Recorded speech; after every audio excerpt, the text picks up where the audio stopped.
15 years ago, I was a tank instructor in the IDF.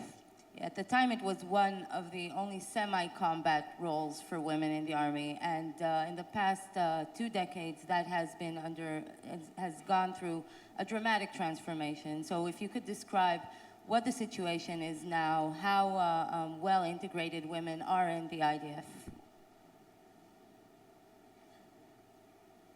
We have compulsory service. So far, 3 years for male, 2 years for female. Now we are going to reduce for the males. And we allow women to serve in combat role. We don't force them. Male, if they are in specific conditions, fitness and so forth, have to serve in combat roles. Female, women have to volunteer. We allow. We have a couple of pilots in the Air Force. We have officers in the Navy, sailors in the Navy.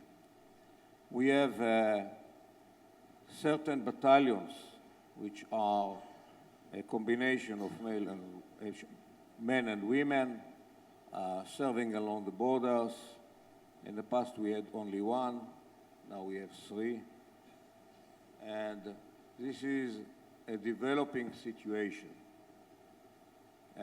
Until recently, we had 2% of the women ready to serve in combat role. Today we have 5%. And women who are ready to serve in combat role have to serve 3 years. And they are ready to volunteer.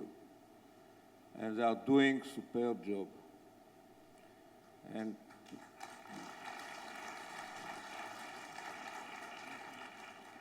we encourage them.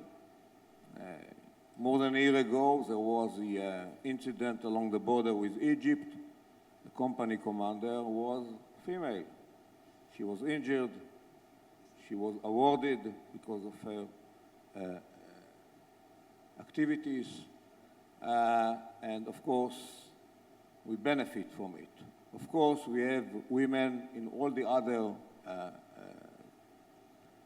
missions as instructors in the Air Force, in the Navy, in the Army, in the intelligence corps.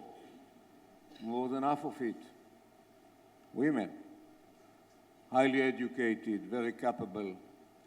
So the contribution of women today to the Israeli Defense Forces is very significant, and we appreciate it very much.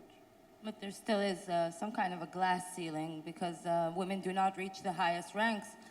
And I want to ask you if you can see a woman, not now, of course, but someday filling your role as defense minister.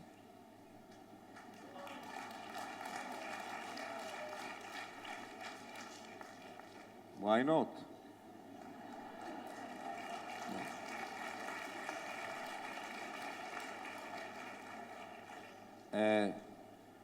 A more difficult question is whether I see a woman as a chief of general staff, because in this case she has to go through the ranks. It is an option. If we have now battalion commander, a female battalion commander, and of course, in order to be chief of general staff, in our case, with our challenges, it's not just tradition that chief of general staff had become from the ranks as in combat roles. There is an option. As defense minister, you don't have to have a military experience in order to have defense minister. You have to have common sense.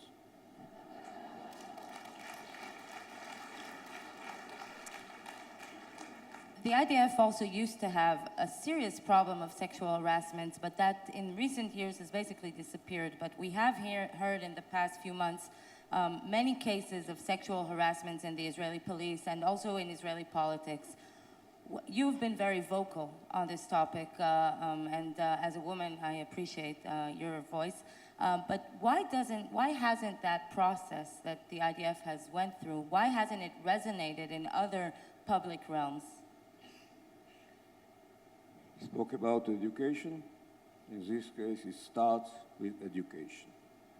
And the IDF considered from years ago as issue to be dealt by education, educating the soldiers from the very beginning of their military service, of course, watching the situation, and of course, if it is needed, to use law and order, to impose it if it is needed, and to be very strict, very clear and very strict. It didn't happen, unfortunately, in other organizations like the police, which is going through crisis in this regard recently. And if I have to recommend to the new chief of police, start by education.